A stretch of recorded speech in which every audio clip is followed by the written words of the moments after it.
Welcome to the Compass Conversations podcast, a project of the Intuitive Learning Foundation.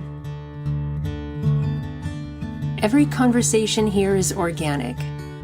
The opening topic isn't settled until 5 minutes before we hit record, and the rest is riffing off of each other's brilliance. Thanks for hanging out with us in a new paradigm of learning, teaching, and expansion, where presence and mutually supportive conversation create the space to learn without having to be schooled. Please visit compassconversations.com to discover more about the podcast, or go to intuitivelearningfoundation.org, where we weave intuition with intellect to create harmony. And now, on to the next conversation. All right. Oh my goodness. This is so beautiful. Welcome to episode 20, which is our volunteers episode. It is such an honor and a joy to be here with this group of people who have been working behind the scenes for months, a few of us more than a year, to coordinate and organize Compass Conversations as a podcast, to brainstorm and think of amazing ideas, that some of which we've been able to implement and others still on their way for the podcast. And now our team is working to breathe life into the Intuitive Learning Foundation, which everybody will hear more about as time unfolds. So I'm just honored, so honored to get to play with this group of people, and so honored that we get to share in this episode with our broader Compass community. I am here today with Kate Coldren, Holly Postlethwaite, Hesty Kleinhans, Chloe Garrison, Tina Cormier, Charlene Couch, Maida Posnan, and Claire Morris. Compass has other volunteers who are in the background, Krati Shah and Steffi Rieger, and a few others, Lorena Proya, a few others who are contributing but not able to be here with us today. So my gratitude to all of you. As we do, I'm going to read our invocation before we dive in today, and then I will share the format for today's episode, which is a little bit different because there are more than 6 of us today. So our conversations are shared from our sense of connection, camaraderie, and love. This community of peers is curious to learn from and with one another, living, learning, and leading by example. We're exploring together, acknowledging the interspecies family on this planet, while lovingly including ourselves in the family of life, from the heart, for the heart. I love it. So today, our format is a little bit different. We have 2 short paragraphs that we're going to read as a starting place for today's episode. And then we're going to go around our circle, and each of us is going to share a reflection from the reading, either based on a seed question that we'll offer, or just whatever's on each of our hearts to share. And after our circle of sharing, presuming there will be more time left in our hour, we're just going to open it up to the organic conversation that is the same in every other Compass episode.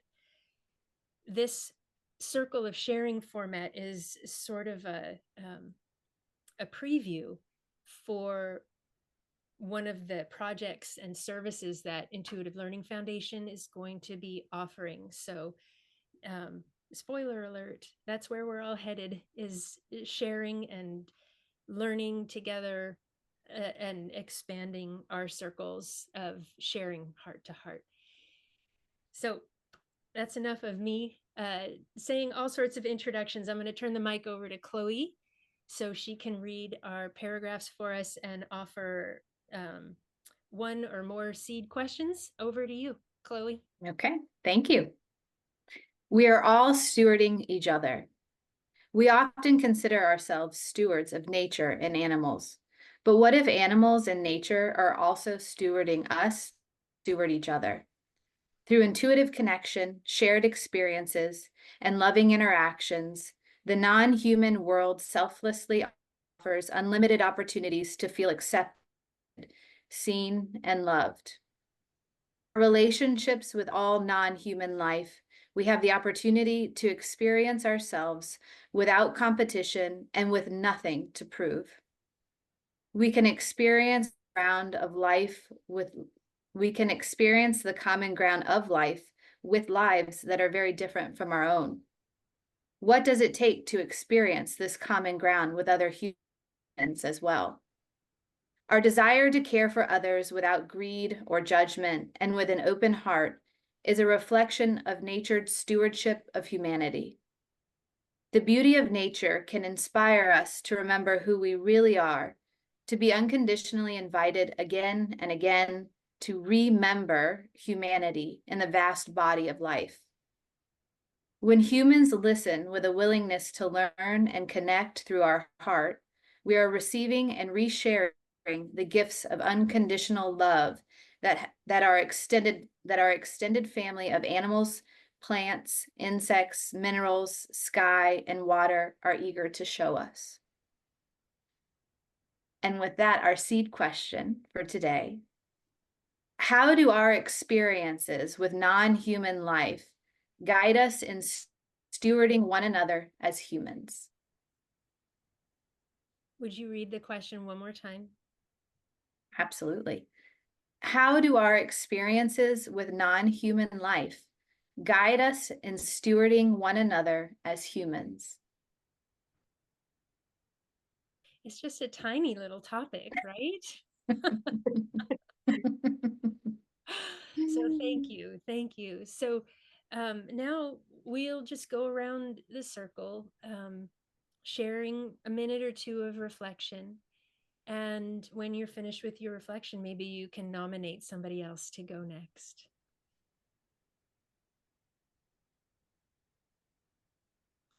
And with that, if someone would like to volunteer to go first, you are up. Claire, go. Okay, first I have to confess, volunteered to go first because then nobody else says what I was going to say, and I don't have to try and think of something different. So I get in there first. So for me, I think that was just beautifully written, because nature is such this glorious example of how to be. We see it all the time. It's nature just is. There's no judgment.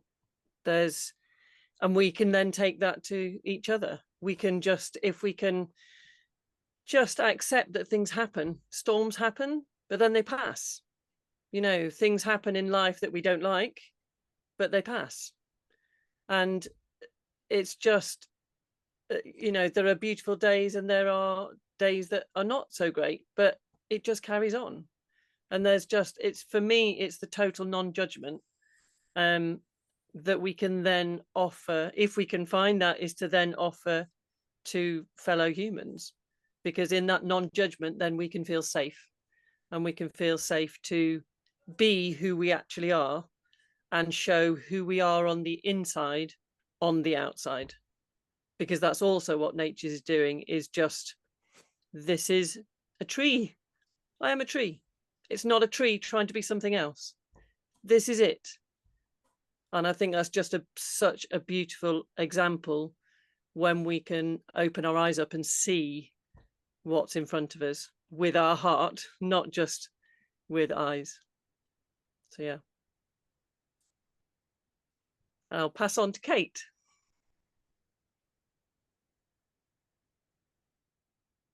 I was really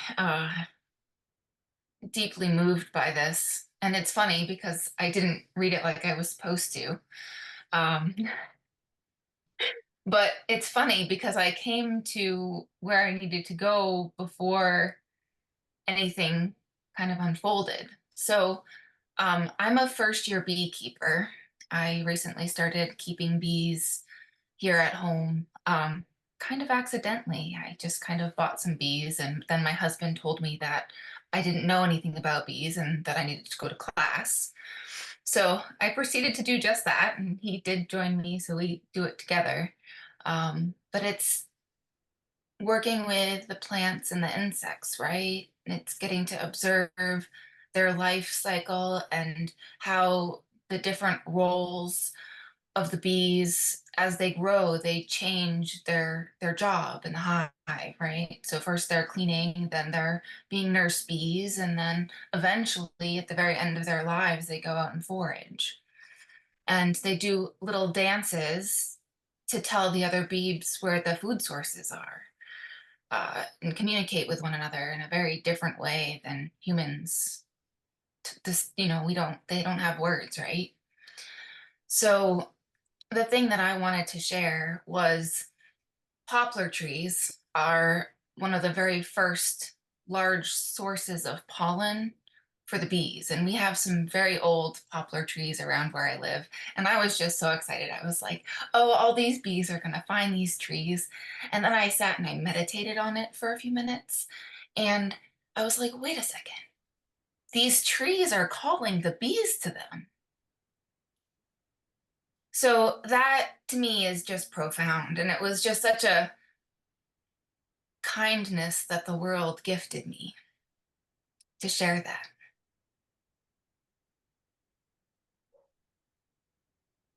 So yeah, thank you guys for letting me share. And Holly, I'll pass it off to you.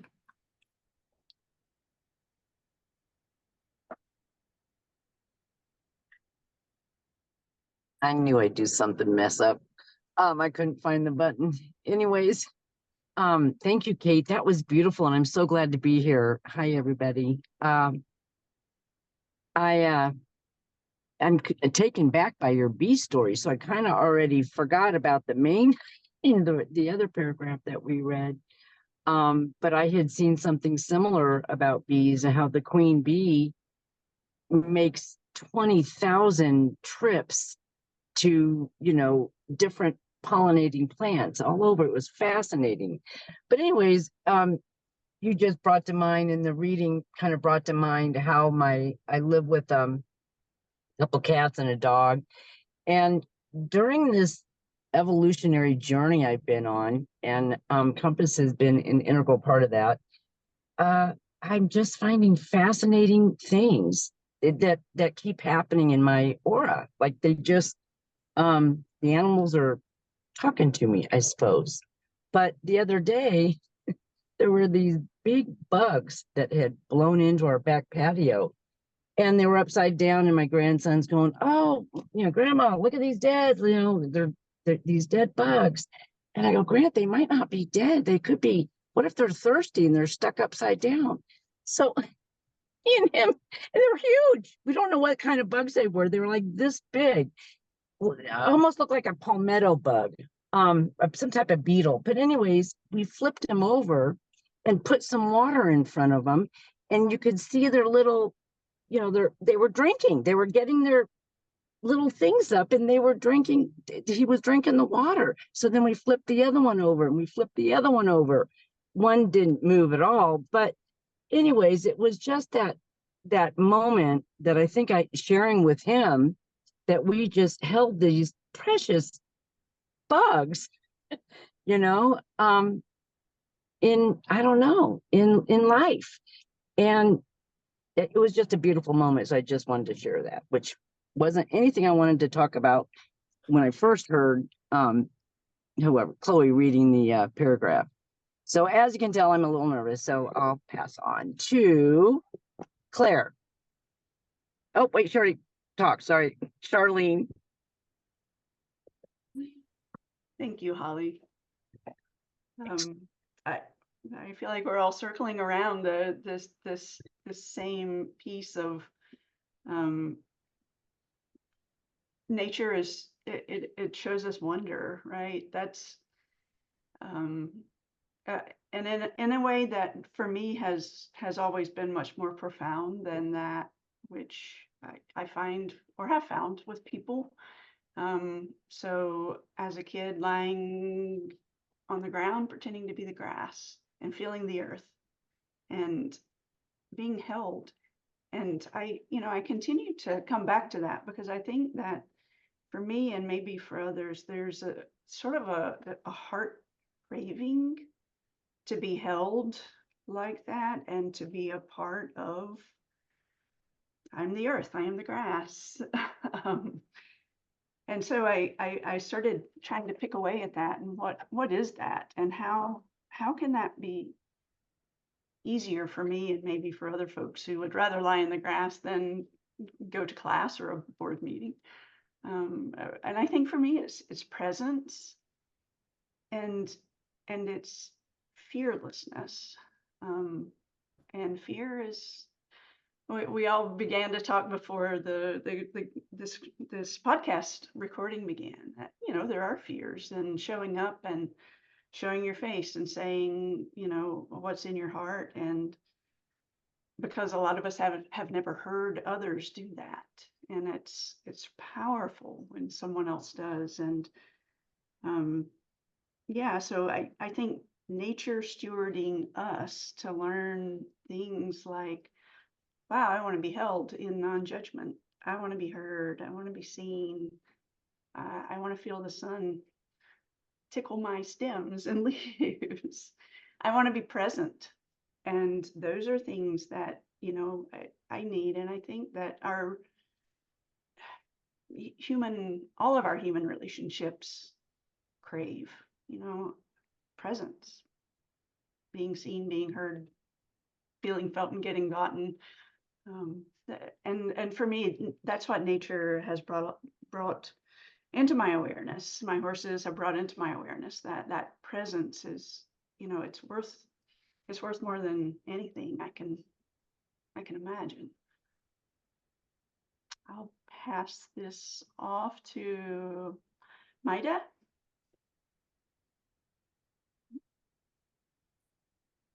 Thanks, Charlene. I think I'm gonna take this in a different direction. I'm someone who gets triggered easily. I get mad easily. And one of my big struggles was, and still is, that I'm trying to learn to respond more rather than react. I like to react to stuff. Which is not all bad because I'm someone who can stand up for myself. So that was never an issue for me. But then on the other hand, I overreact and I lash out.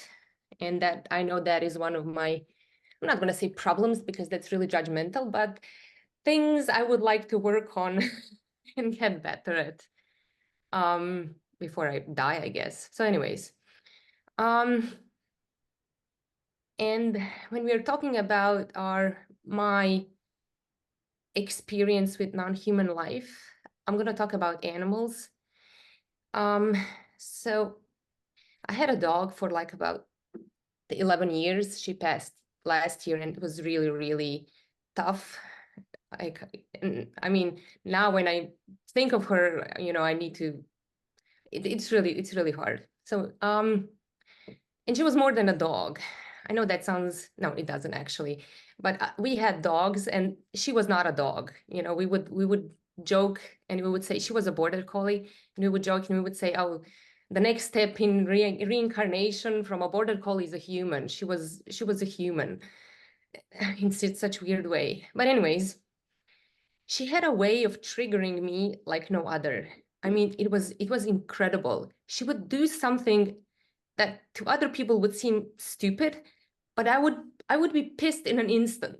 It was insane. And she was doing this for 11 years. And I loved her to bits. That's got nothing to do with me loving her or not loving her, but she could get me so mad that I would be out of my mind. And I realized that and that was just my emphasized reaction to people as well. I wouldn't quite react to people like I would to her, and I would feel really bad afterwards. I would just got like insanely crazy. And I realized if I could get that reaction down by 50% by the time she's gone, I would be really proud of I would feel accomplished. I don't know if that happened or not. I mean, dogs don't live really long, and 10 years is not really a lot of time to, maybe it is, I don't know, to like make profound changes, and it goes slowly, at least in my case. Maybe some people are faster at it. But yeah, that, and I mean, I realized that as it was happening, so it's not like she passed and then I realized what I'm gonna share next. So I realized that I would really like to work on this, and also be better toward other people and toward myself. And obviously these reactions that I have are the worst among people that I actually love and care about, because they really trigger you, right? At least they trigger me. I don't know, maybe they don't trigger anyone else.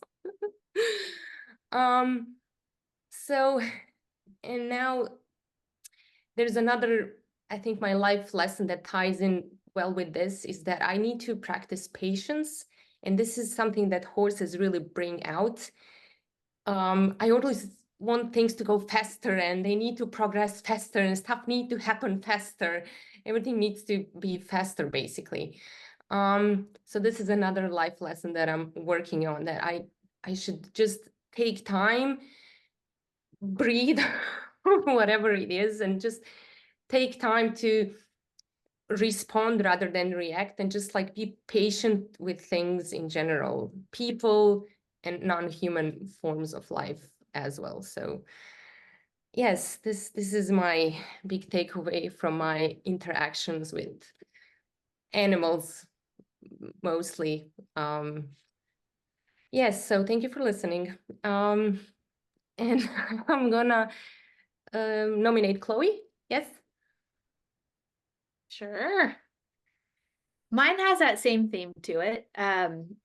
When I first read the seed question, my mind went to my horse Jagger. And I started thinking about all the things, like what makes me feel good when I'm with him. And I think free is the word that comes to mind. It includes a lot of what's already been judgment, response versus reaction, presence, like Charlene mentioned. He doesn't hold a grudge, if I make a mistake, he lets it go just as quickly as the mistake came on. So free, I feel free to just be.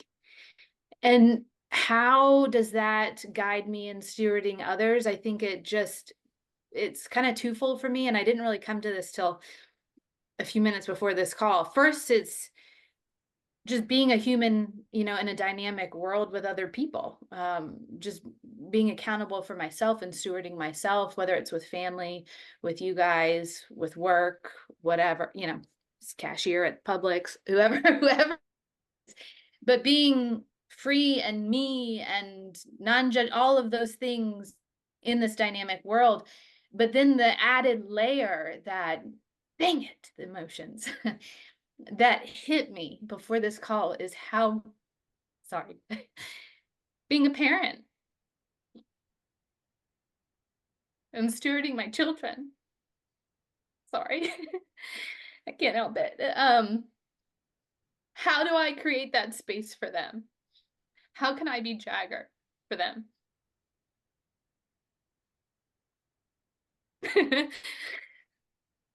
And that's ongoing, but that's what it really brought to the surface, and I'm excited. I'm excited about it, but it's loaded at the same time. So thank you for listening, and the tears just bring up those kids and they just come. So I get to volley it. Hesty. Thank you, Chloe. Yeah, so so many things came to mind when I read the paragraph, and the one thing that I actually decided I wasn't going to mention, I am going to mention now after your story, Chloe, because I would also like to be a Jagger for my daughter. And I know I fail her many times a day when I get impatient or when I want things to happen faster. And she's a 3-year-old. So if I say the word faster, she goes slower.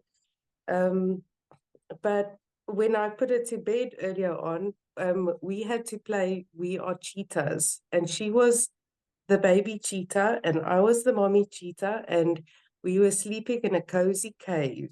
And I just thought, you need to go to bed. Time is running out. I need to get ready for this, for the call. And then I just decided, no, we are going to be cheetahs and we are going to sleep in our cave. And I told her, but cheetahs don't actually sleep in caves. They live on the savannah. And she was like, no, we sleep in a cozy cave. So even I try to bring nature and animals into our lives, even with small opportunities like that. So I hear you, Chloe, when you say nature emphasizes that we have to be stewards for the youth, not just our own children, the youth, anyone that crosses our paths. And then back to the paragraph,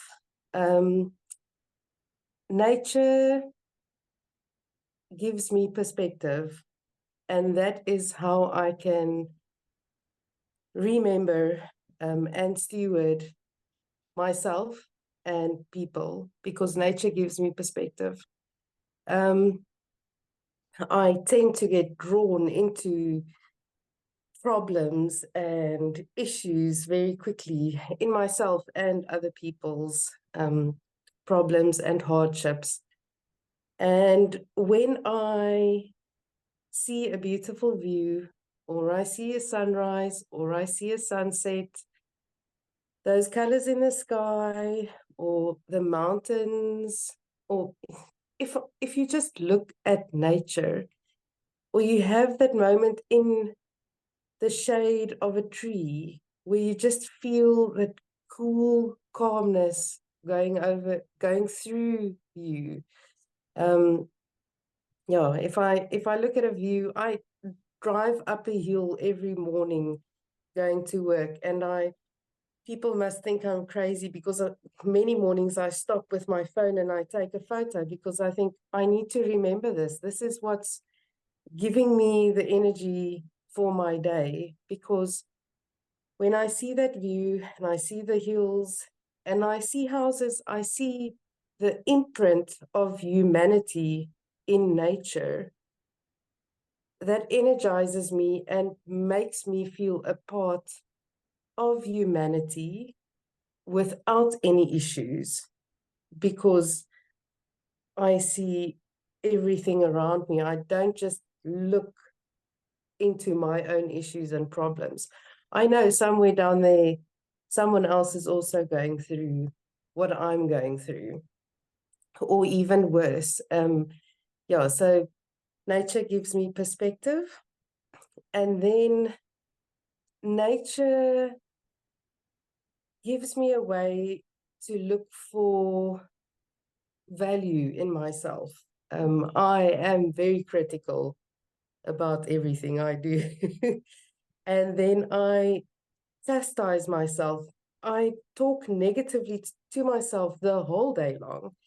And then sometimes something happens, like I have a surprise interaction with a wild animal that crosses my path where they are, but you don't expect to see that wild animal there. And then I just think like, but I saw this animal. I saw this beautiful sunset, and so I am special because I am a part of this, and I saw this magical moment. I was a part of this magical moment in nature with animals, or yeah. So nature gives me perspective, and it helps me to seek value in myself so that I have the energy and the motivation to steward the people I care and love for and the people that cross my path. Yeah. And then I think I am like, Kerry, can we nominate you? Yes, but I'm going to pass it to Tina first. Tina, yes. Sorry, Tina, you're under my photo, so I can't see you. No worries. Wow, it's really hard to follow all of you. Firstly, I'll just say I'm really excited to be here, and thank you to Carrie and all of you for creating this amazing community and supportive ecosystem we have here. I think what I want to share is very similar to some of the things that have already been shared, maybe just a slightly different twist. I think I've learned so much from nature and specifically from animals. The things that I guess I'll narrow it down so I don't take up 2 hours of time here, but the things that I want to share are around connection and compassion and love. And I have a story that I'll share about a moment I had that I wasn't very proud of, which was I took all 3 of my horses to a versatility show. For those of you who aren't aware what versatility is, but basically you're taking your horses over obstacles, and it does require a lot of connection and trust between you and your horse partner. And so I took all 3, and I really am excited and happy and proud of the connection that I have with my horses. But when I tell you it fell to pieces that day, it fell to pieces. They were very upset about being split from each other if I had to bring one into the ring, and I couldn't get it together, and I got super frustrated. It's like, you know, when you run out of tools, that's when the frustration starts to bubble up. And the show was super long because so many people were there. I think I left there at like 10 p.m.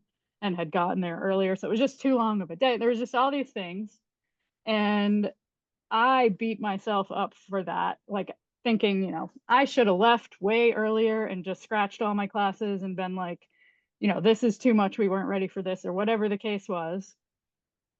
I didn't do any. I sat on this porch that I'm on right now and beat myself up for days, probably about 3 days before I did anything with the horses besides feed them and look at them. And then the most magical thing happened. I went out there and, oh God, nope. I wasn't expecting that. I went out there and I took my little colt, who has a crazy story all of his own, and I thought, I'm just gonna take him for a walk. I put some little obstacles in my driveway, and I thought, I just want to see if it was the obstacles or if it was the environment and all the energy. And I took him out, and as we were walking, I got this message kind of in my head, or a knowing that, but it was very specific. And I just saw the words almost in capital letters, like yelling, don't lose your path. Because I was really questioning like everything I had done to that point and all the connection work that I had done with them. And I was like, wow, maybe I should go back to like dominance and you will do this. And maybe I'm on the wrong path. But I got a message clear as day that I wasn't.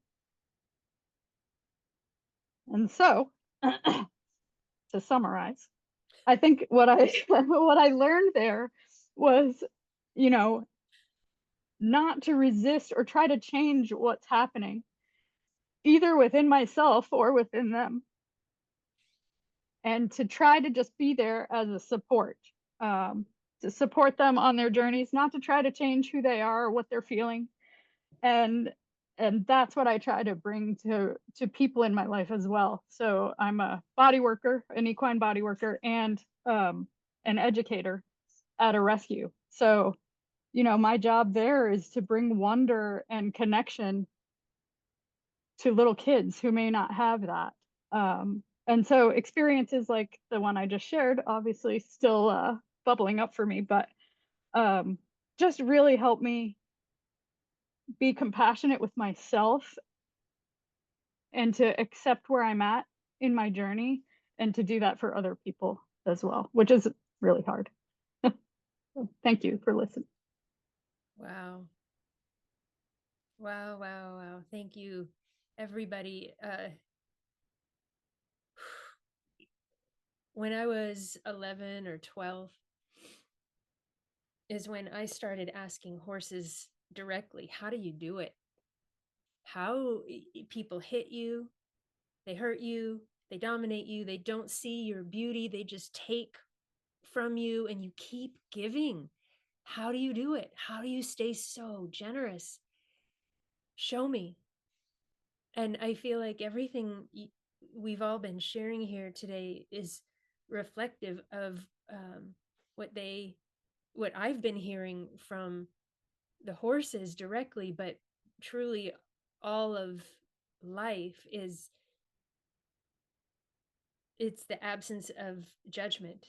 You know, I was asking the horses, just like Chloe pointed to, like as Charlene was speaking of, and Hesty, all of us, how do I be a human with humans the way horses are with humans? And what I meant in that is what, Tina, you just illuminated so beautifully by sharing your story, is horses helped me immeasurably by not needing me to be different than I am, by just being right there next to me as who they are.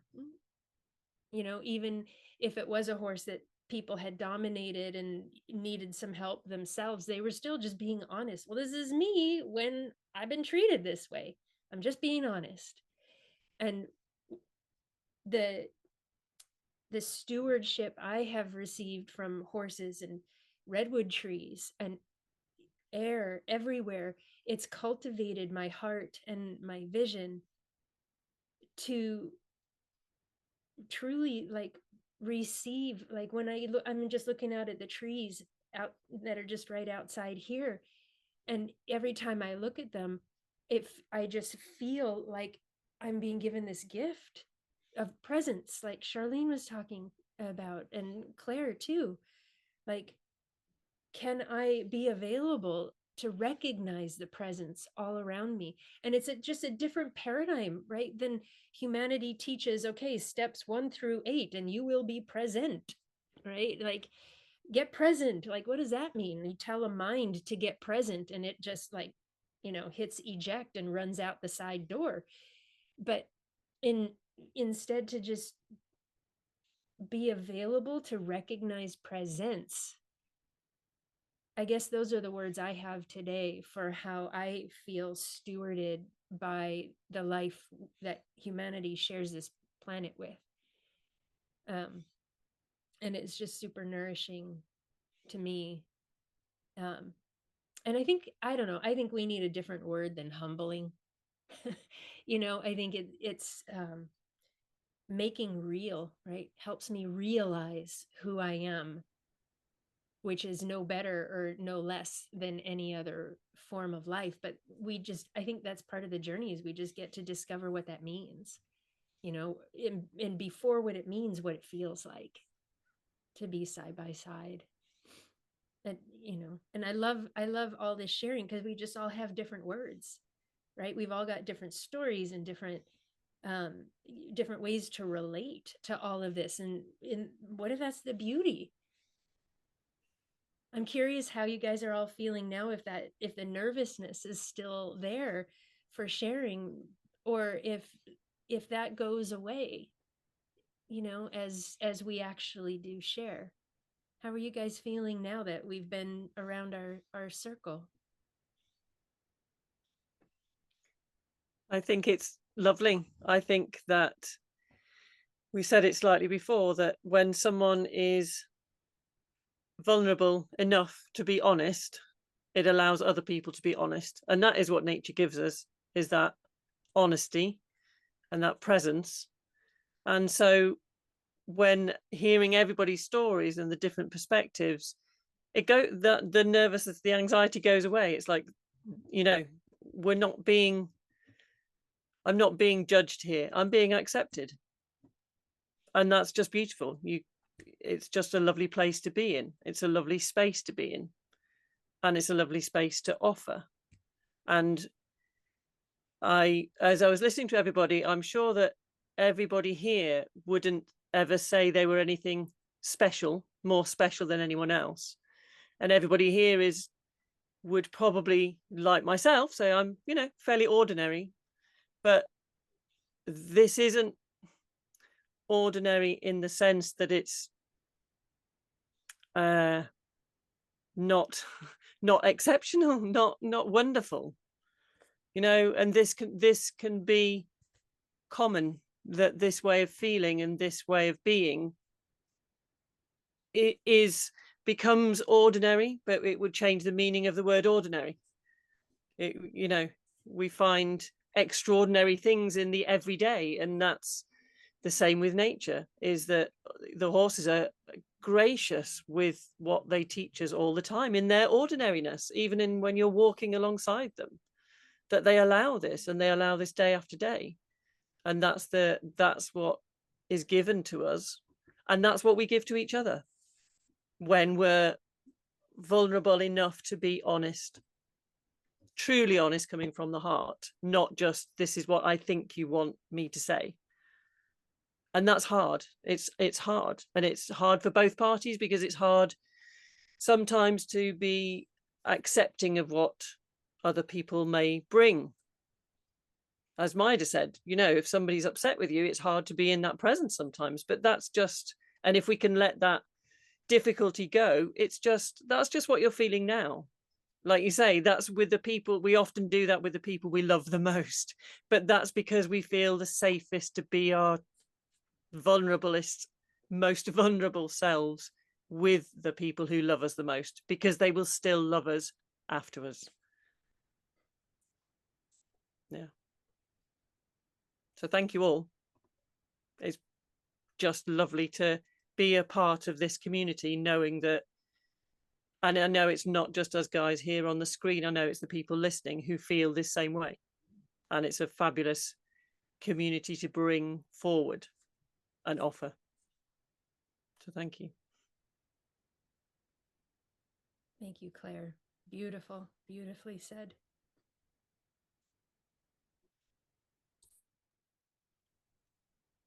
There's just something so powerful about the connection once you share, because it opens a new space, right? You're not who you once were, but at the same time, I when I was younger, I used to call it intellectual stimulation. But is it really that, right? Like that connection you get with somebody else when you are sharing a topic, or you're connecting at a deeper level. But that's something that we're always trying to find, and it becomes tangible when you start sharing, right? I recently acquired a couple of new horses, and as the ordinary horse owner that I am, I'm not sure how I ended up with two stallions, one older and one younger. And the feedback they've given me in terms of how they want to be kept is very different than what society and horsemanship has told me needs to happen. And it's very conflicting. And, I've been on this small farm with my husband here for about 10 years, and, been isolated from what I used to have in a boarding facility. I've had horses since a child, and never had the opportunity to keep them myself until we moved here. And it's been an education. The horses have kindly gifted me all of themselves, and just shared the nature that's within themselves. And it is very enlightening if you get quiet enough in yourself. And, sharing at this level, you know, with a community of volunteers is something that, you know, I think it's important to know, you know, coming from that space of being on an island, right? You're geographically isolated. It's nice to come together and share these things. It's something that to me is very new. And that's why I was so I felt so called to this project as a volunteer. Thank you, Kate. Thank you. It's all of our different backgrounds and stories and experiences. It's so rich, like the diversity. You can look at us in some way and say, oh yeah, you know, we're all female, we're all this, we're all that. But our backgrounds are the uniqueness is so diverse. And yet what I hear us each pointing to is toward what's common among us, that often is a feeling more than it is a category or a subject or any kind of doing. And yeah, I guess the word we have for that is connection, but before that word is the feeling of it. Talking about stewarding young people, I know growing up as a really sensitive human myself, I was feeling everything and just didn't have words or vocabulary for it. And I grew up among people who didn't have words or vocabulary or sensitivity or awareness to it. And one of my favorite parts about what we're doing here and what we're all creating together to share with others is hopefully along with all of the work so many people are doing in the world now for, you know, addressing trauma and crafting a new way of being human, is providing the space and language and tools so big people have more space for little people to to recognize when young people are offering, they're trying to offer their inner world. It's like they're reaching out from the inside to say, can you feel me? Can you see me? How about now? And in order to really receive them as big people, we get to know that part of ourselves, to be available to feel ourselves. And it, you know, in my decades of journey, it just seems super clear. You cannot push that any more than you can push, you know, an abused animal to open up and trust. You've got to give it, you have to like cultivate this capacity to offer space, which is different than training or healing or fixing, right? And to me, what if that's the like a way to characterize the paradigm we're headed into, is how can we offer space with tools and clarity so that each person we encounter has the opportunity to feel honesty with themselves, and in that way we actually get to meet each other for who we are.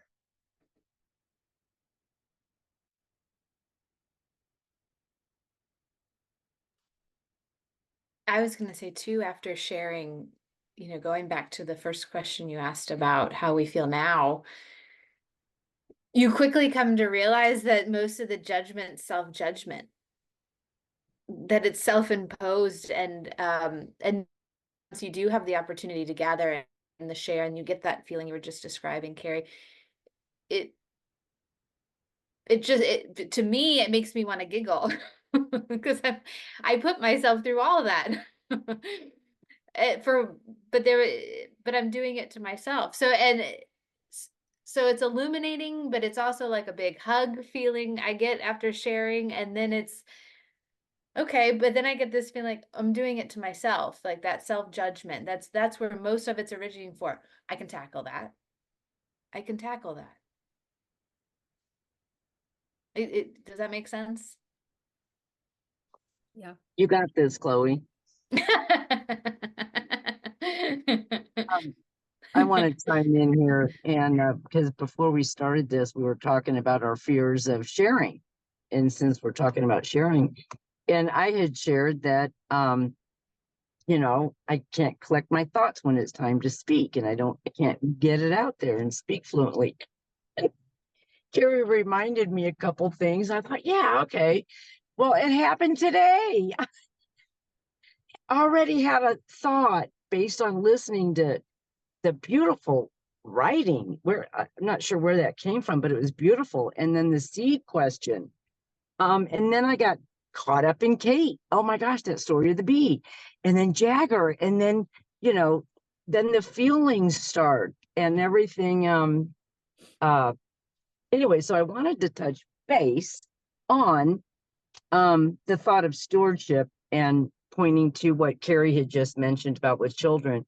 The horses, what they have done to me is they have pointed me, they keep pointing me in this self-awareness journey, I suppose, or an evolution within myself. And they've been he's my teacher. You know, he lets me know when I'm not in my, when I'm in my head and not present.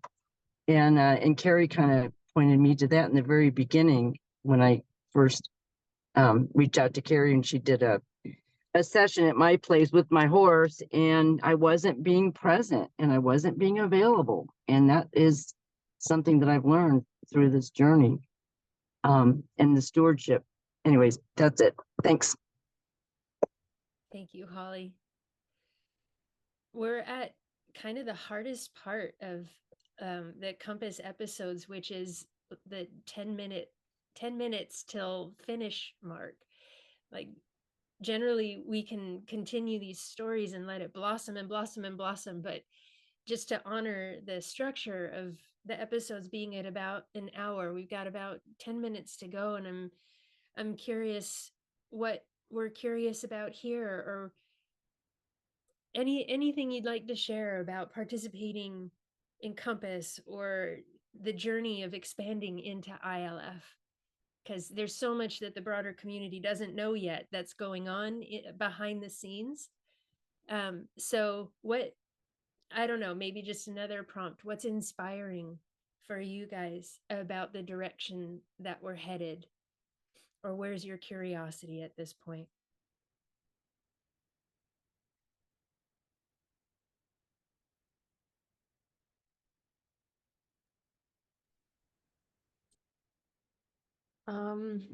Okay, I'll try to keep this coherent. So the ILF is about learning from a different angle, and I think Carrie, you're going to explain that way better than me. But it's also about finding something. I'm going to just structure this very bluntly. It's about finding something that really inspires us to do. So it's not something that we need to do to earn money, even though these things can be the same thing. Basically, we can also do something that we absolutely love doing and make money out of it. But it's sort of to show people that there is a different direction, that there is more to life than whatever society told them they need to do to make money. So then I would actually like to share something that I really love sharing because I think it's awesome. So I'm gonna now just go back to a different topic. So I've read, there's a lady, her name is Tanya Kindersley. I can never get her last name right, but I think this is how you pronounce it. And she wrote, I read her 2 books. She has more. One is Happy Horse and the other one is Mount Impossible or something like that. And in one of the books, she talks about the flow. And the flow is a concept that was created by a Hungarian philosopher. I cannot pronounce his last name to save my life. But anyways, so there is, he talks about the flow, and flow is, and I'm going to miss some parts, but basically it's an activity. Flow is an activity. And the reason why I'm mentioning this is I would really love for people to find this for themselves. And I think ILF can help them get there. Because having this activity or this thing, I'm gonna get to it, what this thing, there's like a couple of rules. I'm gonna get to it in a bit, but finding this for yourself is actually, it's so profound, and it basically gives you the feeling what the life is all about. So, you know, you're doing this stupid job behind the desk that you don't like, but you know, you need to do something. And then you find this activity that brings you to a completely different place. And I think this is what life is all about. It's not about us working 8 to 4 or whatever you guys do in the other side of the world. You know, it's about finding these things and doing these things. So what puts us in the flow is an activity that is just challenging enough so that actually challenge us to do more and better or whatever. So it's not that keeps us in this dull state where we don't engage with our mind and, you know, with our creativity is, I think, what we need to put in there.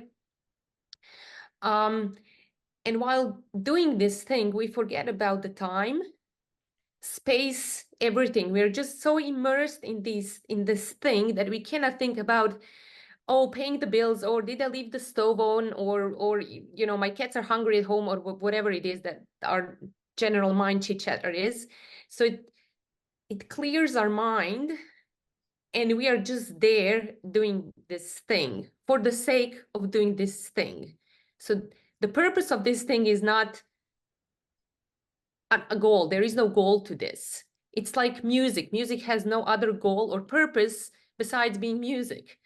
You know, we are not listening to the music thinking, oh, let's get to the end of this because, you know, this tune is whatever. No one listens to the music like that. You're just there listening to the music or whatever it is, ballet or, you know. So this activity is like that. We are there doing this activity for the sake of doing the activity, and our mind is completely clear. So I think we started with an inspiration or where our curiosity is going with the ILF. So I think ILF can help people find that thing for themselves and then do this thing, because it's how we are supposed to be and do things. Obviously, we cannot do everything that we do like that. You know, which dishes needs to be done, so someone needs to do the dishes, or maybe some people can. But just finding this activity and knowing this is your thing, this is what's going to put you in the flow, is very, very valuable to have in life. So I think ILF can really help people to find this thing. So yeah, thanks for listening. Oh my God, thank you. Thank you for pointing in that direction, Maida. Yes. Yes, yes, yes. One of the things we talk about for ILF is integrating intellect with intuition. And that, in my experience and watching other people, that is the flow state. Because even in this thing that you're talking about, that is just hard enough that you are right there with the thing you're doing, and you lose time and space, and you lose a sense of linearity. I love that you said the mind is clear. You didn't say the mind is gone. You didn't say eliminate the mind. You said the mind is clear. That there is key. And it's maybe what I'll say differently is that's really good words for it, for that state of being that has no words. That's a really nice way to talk about it, because even in that flow state, it's not that we're not using our mind, it's that our mind is in service to our true state of being, which is clear and fluid and expansive and spacious. And so a lot of this, I think, is offering language that people can feel, that also relates to the doing in the world, right? And so even if I am, going to a 9 to 4 or 9 to 5 in the US as they do it, I can still bring a sense of fluidity into that endeavor, into that doingness, when the intellect and intuition are integrated, a lot of in inspire, there's a theme, right? Anyway, thank you, Maida. That was so beautifully said. And thank you, Tanya, for all of your work in the world as well. Do we have any closing thoughts? Anything you'd like to share as we wrap up our amazing volunteers episode? I was just going to say one thing real quick on Maida's. I find that state of being mostly when I'm just being, doing absolutely nothing, is bliss to me. And the moments, and every day they get, that time gets longer and longer, where it's just bliss. And the mind is clear. And Carrie, that's a good point to, the mind is actually in service to the body, experiencing what I'm experiencing, which is no time limit, no expectation, nothing, just being. And it's a beautiful place to be. I love that we're pointing to that with ILF and teaching others how to get there too, or find it. A great talk, guys. Thanks. Well said. To find it, I think what we're pointing to, even in this entire conversation and that state of being, it's not something we have to go hunt down and get. It's something that's already resident. It's factory installed. Like, we're designed to be able to recognize and become that space without leaving our humanness behind. So it's not really about, all right, here's the next place for you to go. It's more like, hey, look where it's already happening. And where would you take, where do you want to take it from there? What would you create? And how can we assist that? Like, that's, to me, the only way to live life. Oh my goodness. Thank you all so very much. Thank you, everybody, for all of your contributions to Compass, to ILF, to Generation of Harmony, Holly and Chloe, and everybody that helps in any way. Yeah, there's really no words. It's so much more than thank you. It's like, here we go. Like, wow, show me what you want to create next, and how can I assist? Because I know, just from experience, when we all show up in this way, curious, willing to be honest, right? And willing to hear other people being honest at whatever extent they can be honest, right? What a gift we offer each other. So thank you guys for helping bring this beauty into form in the world. And I'm excited for the whole journey. I look forward to every single step of the way. And just thank you all. And thank you to everybody who listens to the podcast too. I hope it continues to be nourishing and be of service to our expanding global community. So thank you, everybody. Thank you, Terry. Yeah, you're welcome, Holly. Everybody, we can just unmute and say, just bring our voices and say thank you, thank you. Thank you. Thank you. Thank you. To be here with everyone. Thank you. Thank you very much.